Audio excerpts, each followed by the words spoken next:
이 세상에는 많은 사람들이 각자의 모습을 가지고 살아가고 있습니다. 이 모양 저 모양으로 사람들이 살아가고 있는데요. 우리 신자들은 과연 어떠한 모습으로 살아가야 되냐 이거죠. 참 이게 쉽지가 않은 부분인 것 같아요. 왜냐하면 우리도 이 땅에 살아가는 사람들이기 때문에 그렇습니다. 우리 신자들이라고 늘 날마다 손해보고, 또한 우리 신자들이라고 날마다 이 세상에서 늘 져야 되고 여러 가지 부분에서 그렇게만 살아야 하는가? 아니, 우리도 사업하고 우리도 경제적인 활동하고 이 땅에서 살아가는데 그럼 어떻게 살아가야 되는 것인가? 이러한 것들이 참 쉽지 않습니다. 이 세상 사람들은 하나를 당하면 그 하나를 갚으려고 안 해요. 두 개, 세 개 이상을 막 갚으려고 하고, 이런 무서운 세상을 살아가고 있는데 우리는 하나님 믿는다고 그래서 그냥 똑같이 할 수는 없는 것 같고, 그러고 당하고 있자니 이게 그럼 나는 이거 어떻게 사는 것인가, 이러한 참 여러 가지 어려운 생각이 드는 것이 사실입니다. 오늘 시편 52편 말씀을 보면은요, 이 다윗이 참 억울하고 답답했던 것 같아요. 왜 그러냐면 표제를 보면 알 수가 있어요. 한번 시편 52편의 표제를 보시기 바랍니다. 다윗의 마스길이다. 이 마스길이라는 표현은요, 교훈이라는 의미가 있습니다. 인도자를 따라 부르는 노래, 에돔인 도헤기, 이 도헤기라는 사람이 있었죠. 사울에게 이르러 다윗이 아히멜렉의 집에 왔다고 그에게 말하던 때에라는 이 역사적인 분명한 정황이 여기 지금 표제에 있습니다. 이 기사는요, 사무엘상 21장 22장에 있는 이야기예요. 거기 성경에다가도요 하나 적어 놓으시면 좋습니다. 이게 사무엘상 21장에서 22장에 있는 그러한 이야기를 여기가 지금 배경으로 하고 있는 겁니다. 다윗이 이 사울을 피해 가지고요, 자기 수종자들과 함께 가다가 이 아히멜렉 제사장에게 갑니다. 그래서 제사장의 도움으로 인해서 진설병을 떡을 받고요, 그 다음에 거기에서 골리앗의 칼을 받아요. 그렇게 해서 다른 지역으로 가는데, 그 광경을 봤던 것이 에돔 사람 도핵이라는 사람이, 도핵이 그걸 봤다는 거죠. 그리고 그것을 사울에게 고발을 합니다. 그래서 아히멜렉을 위시로 해서 제사장 85명이 사울에 의해서 살해당합니다. 그 제사장들을 죽이는데 가장 앞장섰던 사람이 바로 에돔인 도핵이었다는 것이죠. 이러한 어려운 상황을 만나고 다윗은 아마 이때를 기억하며 시를 남겼던 것으로 봅니다. 1절은 이렇게 시작하죠. 포악한 자여, 내가 어찌하여 악한 계획을 스스로 자랑하는가? 하나님의 인자하심은 항상 있도다. 여기 포악한 자여라고 이야기하는데요, 원어의 의미를 보면 어떤 의미가 있냐면 힘 있는 자여 이런 뜻일 수 있어요. 강한 자다 이런 뜻이 거기에 포함이 되어 있습니다. 우리는 포악하다라는 것은 되게 부정적인 의미로만 쓰였는데, 다윗의 용사들이라는 그 용사들이라는 단어도 여기에 있는 이 헬라어 단어, 히브리어 단어를 그대로 쓴 것 같아요. 그러니까 이거는 강한 자여라는 거죠. 자, 이거는 사실이죠. 악인들이 강해요. 악한 사람들이요 더 힘이 세고 악의 연대를 이루어서 지금 무엇을 하죠? 악한 계획을 세우고요, 그리고 이들의 그 악함이 드러나는 그러한 가장 중요한 방편이 있는데요, 2절부터 보면요, 내 혀가 심한 악을 꾀하여 날카로운 삭도같이 간사를 행하는도다. 이 포악한 자, 이 강한 자가 행동하고 있는 강한 행동이 있는데, 그건 뭐냐? 혀에 심한 악을 나타낸다는 것이죠. 이 날카로운 삭도, 칼처럼 그 혀를 놀린다는 겁니다. 이 간사라는 것은 속임이죠, 속임. 이 사기를 치는 것입니다.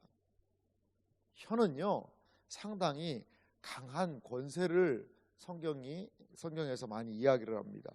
죽음과 생명이 혀의 권세에 달려 있다, 이런 표현들도 해요. 이 혀가요 얼마나 강력한지 모르겠습니다. 이 말의 힘이라는 것이요 상당히 대단하지요. 이들은요 근데 이 사람 보십시오. 3절 보면요, 내가 선보다 악을 사랑하며 의를 말함보다 거짓을 사랑하는도다. 이 도액이라는 사람, 강한 자, 지금 다윗이 이야기하고 있는 이 사람은요 선보다 악을 더 사랑하는 사람이라는 거예요. 이 사람이 원래 본성은 이 선을 더 사랑해야 되지 않겠습니까? 우리는 동양권에, 우리나라에도 뭐 전래 동화나 여러 가지를 보면 권선징악이라는 표현을 많이 써요. 선하는 것은 장려하죠. 그리고 악한 것은 그건 아니다라는 것을 많은 사람들에게 일깨워 주기 위해 노력하죠. 도덕이 뭐죠? 선을 어떻게 공동체적으로 할 수 있을 것인가가 도덕입니다.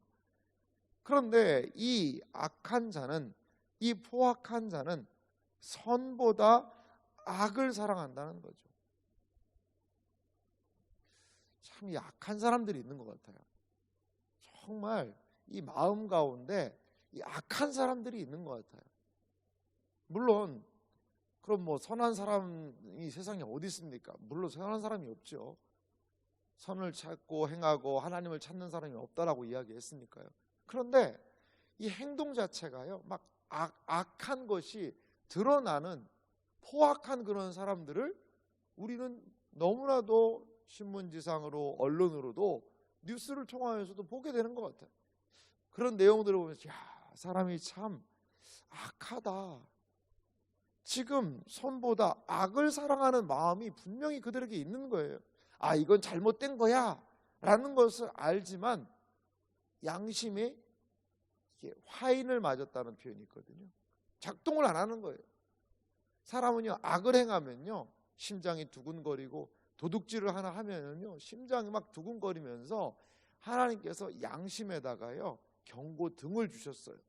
마치 신호등이 빨간불이 탁 켜졌으면 사람들이 탁 멈추는 것과 같이 이 양심이라는 것이 정상적으로 작동을 하면서 아유 내가 왜 그랬지? 심장이 두근두근 하면서 막 뭔가를 하더라도 야 이거는 참 내가 봐도 이건 아닌데 라는 스스로의 악한 행동을 제어할 수 있는 시스템을 하나님이 정말 이 범죄함으로 인하여 우리가 하나님의 형상에 많은 파괴가 되어 있지만 그런 시스템이 가동되도록 해놓으셨다는 거죠. 그런데요 이 양심이 무뎌지고요 화인을 맞게 되면 이 악을 사랑하여서 악으로 가게 되더라는 것입니다. 이 악을 사랑하면 어떻게 될까요? 그 악의 대명사인 거짓을 사랑하게 되는 거죠.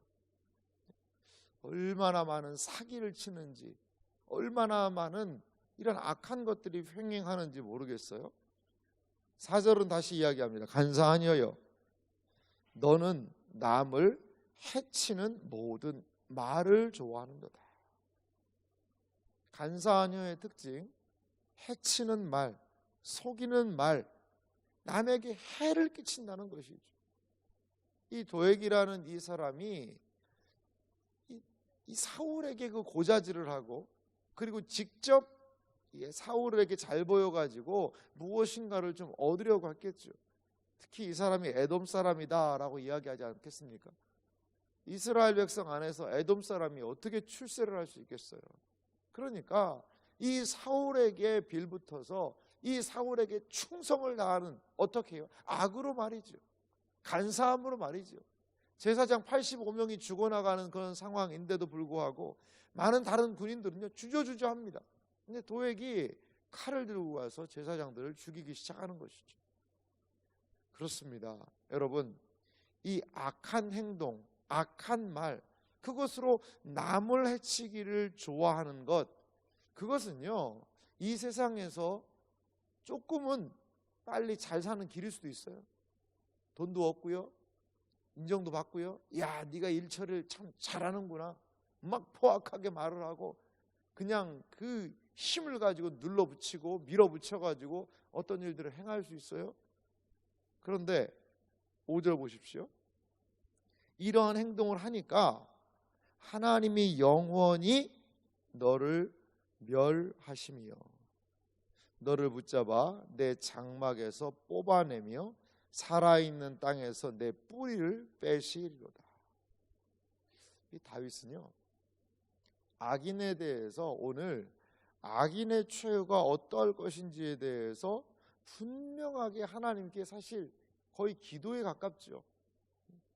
거의 기도에 가까운 거예요. 지금 다윗은 힘이 매우 미약하잖아요. 약해요. 원수들은요, 도액은요, 사울은요 강하죠. 그래서 그들을 포악한 자, 강한 자, 힘 있는 자라고 이야기하지 않겠습니까? 지금 다윗이 할 수 있는 게 뭐가 있겠습니까? 자기 사람들, 수종자들 몇 명과 함께 도망 다니는 거예요. 도망 다니는 거예요. 이 아히멜렉과 그 제사장들, 사람들의 죽음의 소식을 들었을 때 다윗이 할 수 있는 것은 하나님 앞에서 기도하는 것밖에 없는 거예요. 아이고 하나님 어떡합니까? 그 도액이 거기 그 자리에 있었을 때 제 마음이 좀 걸렸는데 이런 일이, 그러면서 그들이 죽은 것이 다 나 때문이구나, 그렇게 이야기하며 기도합니다. 그런데 다윗의 심중에 하나의 확신이 있었어요. 하나님께서는 악을 그냥 좌시하지 않으신다는 것이지요. 너를 붙잡아 내 장막에서 뽑아내며 살아있는 땅에서 내 뿌리를 빼실 것이다 라고 지금 하나님의 한 행동을 기대하고 있다라는 것입니다. 그렇다면 의인들은 어떻게 행동해야 되냐 이것이죠. 6절 말씀 보면은요, 의인이 보고 두려워하며 또 그를 비웃어 말하기를. 의인은요, 하나님이 하시는 행동으로 인하여 그것을 봅니다. 여러분, 이 세상의 악이 하나님께서요 부분적으로 이 세상의 악들에 대해서 심판하실 때 분명히 있습니다. 그런데 어떤 악에 대해서는요 그냥 하나님이 더 잘 살게 두는 것 같아요. 하지만요 악으로 견고히 설 수가 없습니다. 하지만요 거짓으로 견고하게 설 수가 없다는 거예요.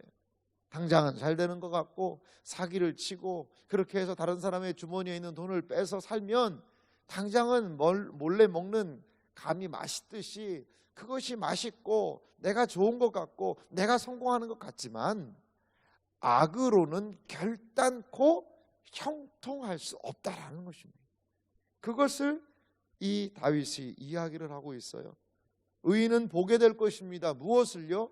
악인이 장막에서 뽑히며 살아있는 땅에서 뿌리를 빼시는 하나님의 역사들을 의인은 분명히 볼 거라는 거죠. 의인이 심판받는 것을 보면서 어떻게 해요? 악인이 심판받는 것을 보면서 어떻게 해요? 의인은 두려워할 수밖에 없고 또한 그들을 비웃을 수밖에 없다는 것이죠. 왜? 네가 악을 행하더니 그 악으로 말미암아 망하게 되었구나. 그것을 함께 보고 말할 수밖에 없다는 겁니다. 우리도 보면 이 사회에도 그 약사빠르게 그렇게 살아가던 사람들의 이 악한 행동들이 드러날 때가 있지 않습니까? 얼마나 큰 수치를 당합니까? 사기를 치고 못된 계획을 품고 했던 것들이 다 백일하에 드러나잖아요. 그럼 얼마나 수치를 당합니까? 그래요. 이 땅에서도 그 악을 가지고 설 수가 없다는 것이죠. 의인들은 이렇게 이야기를 합니다. 7절 말씀 보면요, 이 사람은 하나님을 자기 힘으로 삼지 아니하고 오직 자기 재물의 풍부함을 의지하며 자기의 악으로 스스로 든든하게 하던 자라 하리로다. 이렇게 하나님께서 빼내버리시고 뽑아버리시는 그 사람들의 실체를 이 의인은 이렇게 이야기해요. 하나님을 자기 힘으로 삼지 아니하고 하나님을 의지하지 않으면요 어떻게 될까요? 오직 자기 힘으로 사는 것이죠. 여러분 두 길밖에 없어요. 하나님에 대한 신뢰를 하면서 하나님 의지하는 길로 갈 것인가? 아니면 그 길을 접고 내 힘을 의지해서 내 방식으로 살아갈 것인가? 자기의 재물의 풍부함을 의지하며 자기의 악으로 스스로 든든히 하던 자. 하나님을 의지한다는 것은요, 기다려야 돼요. 하나님을 의지한다는 것은 하나님이 날마다 뭐 돈이 없다 그러면 제깍제깍 통장에다 입금해 주시고, 어려운 위기의 상황이면 제깍제깍 하나님께서 하시고, 물론 하나님께서 그렇게 하실 때도 있지요. 하지만 기다려야 돼요. 내 마음대로가 안 돼요. 하지만 자기 재물을 의지하는 사람은요, 자기 마음대로 할 수 있지요. 내가 필요하면 당장에 할 수 있고, 내가 볼 때 나보다도 잘 되는 사람이 있으면 내 막 힘을 동원해서 당장에 무엇인가를 할 수가 있는 것이지. 하지만 그 모든 길은 어떠냐 이거죠. 자기 재물의 풍부함을 의지하고 자기의 악으로 스스로 든든하게. 많은 사람들이요, 재물에 의지하여 그 재물 위에 섭니다. 많은 사람들이요, 권세와 권력 위에 섭니다. 공부 많이 해서 공부 위에 섭니다. 건강해서 건강 위에 섭니다.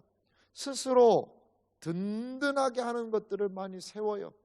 그리고 거기에 서면 내가 이제 안전하지 않나 라고 생각을 합니다. 하지만 하나님께서 어떻게 한다는 거죠? 그 모든 것들을요, 그 악으로 결코 설 수 없다는 것을 말하고 있습니다. 악인은요, 필멸, 반드시 멸망할 것이라는 것이죠. 당장 좋아 보이고, 당장 잘 되는 것 같고, 당장 내가 지금 많은 사람들보다 뒤처져 있는 것 같고, 나도 저렇게 살까라는 생각이, 부러움이 들 때가 있지요. 하지만 우리의 마음에 심중에 기억해야 돼요. 악인 필멸. 악한 자의 길은 반드시 멸망할 수밖에 없다라는 것입니다. 이제 시인은요, 8절에 보니까 다윗은 이렇게 얘기해요. 그러나 나는. 악인들은 그 악으로, 그 강함으로 이 세상의 모든 것들을 다 차지하고 지배하는 것 같아요. 나쁜 사람, 악한 사람들의 전성 시대인 것 같아요. 그러나 나는 하나님의 집에 있는 푸른 감람나무 같으며 하나님의 인자하심을 영원히 의지하리로다. 하나님의 사람 다윗의 고백은 무엇인가요? 나는 하나님의 집, 그 하나님의 성전 안에 있는, 성전 앞에 있는 하나님 앞에서 살아가는 감람나무, 이 올리브나무라는 거죠. 이 올리브나무는요, 생기와 활력을 의미하는 나무이기도 합니다. 이 올리브의 특징은 이 가뭄 홍수도 참 잘 이겨낸다고 그래요. 그리고 올리브, 이 감람나무라고 그러죠.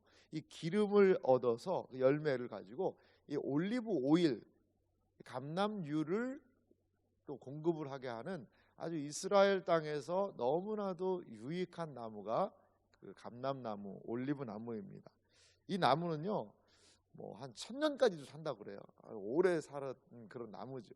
예수님이 감람산에서 기도하실 때에 그 기도할 때 하셨던 그 올리브나무가 뭐 지금도 살아있다. 뭐 그 잘은 모르겠습니다만 사람들은 그렇게 얘기도 하기도 해요. 그만큼 이 올리브나무는 풍성함, 번영 이런 것들에 대한 상징이죠. 근데 시인은요, 나는 하나님 앞에서, 하나님 앞에 있는 올리브나무와 같다는 거예요. 자기의 이익을 위한 것이 아니라 올리브나무는요, 많은 사람들을 풍성하게 하는 그런 나무거든요. 하나님 앞에서 자라나서 많은 사람들에게 풍성함을 주고, 무엇보다도 나는 하나님을 의지하겠다라는 것이죠. 올리브나무의 풍성함을 바라보며 악인의 융성함이 아니라 나는 하나님이 하시는 풍성함의 길을 선택하겠다는 것이죠. 9절은요, 주께서 이를 행하셨으므로 내가 영원히 주께 감사하고 주의 이름이 선하심으로 주의 성도 앞에서 내가 주의 이름을 사모하리이다. 그렇습니다. 악인의 길, 악한 길, 스스로 세우는 길이 아니라 주의 이름이 선함으로 그 선하신 주님의 인자하심을 끝까지 의지하는 길, 나는 그 길로 가겠다는 거예요. 비록 지금 내가 뭐 할지라도 약할지라도, 비록 악인들은 융성하고 그들은 강할지라도, 그들의 포악으로 인하여 내가 죽고 힘들고 어렵다 하더라도 나는 그 길로 가지는 않겠다는 것이죠. 사랑하는 성도 여러분, 신자가 어떻게 살아야 될까요? 이 땅에서 참 살아나가는 것이 쉽지가 않아요.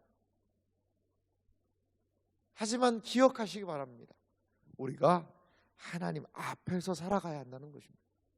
하나님 앞에서 살아갈 때에 마치 하나님의 집에 있는 푸른 감람나무처럼 하나님께서 융성하게 하실 것이라는 기대가 우리에게 있어야 할 줄 믿습니다. 스스로의 길을 때로 내려놓고 하나님을 의지하며 나아가는 그 삶을 하나님께서 기억하신다라는 것이죠. 사울의 길, 도액의 길은 그 당시에는 강해 보였지만 결코 망하는 길이었어요. 망하는 길이었습니다. 다윗의 길, 그 길은 연약해 보이고 정말 궁핍하여 도망자의 길이었지만 그 길은요, 하나님이 인정하시는 길이고 하나님이 세우시는 길이었다는 것을 우리는 역사를 통해서도 알 수 있습니다. 사랑하는 성도 여러분, 이 새벽에 하나님의 사람 다윗처럼 고백하며 결단했으면 좋겠어요. 주님, 악으로 설 수 없습니다. 오직 하나님을 의지함으로 하나님의 선하심을 따라 세워지는 인생이 되게 하여 주시옵소서. 그리하여서 우리의 인생을 우리 스스로 세우는 삶이 아니라 하나님이 세워주시는 복되고 은혜로운 생애와 삶이 되시기를 주님의 이름으로 소망합니다.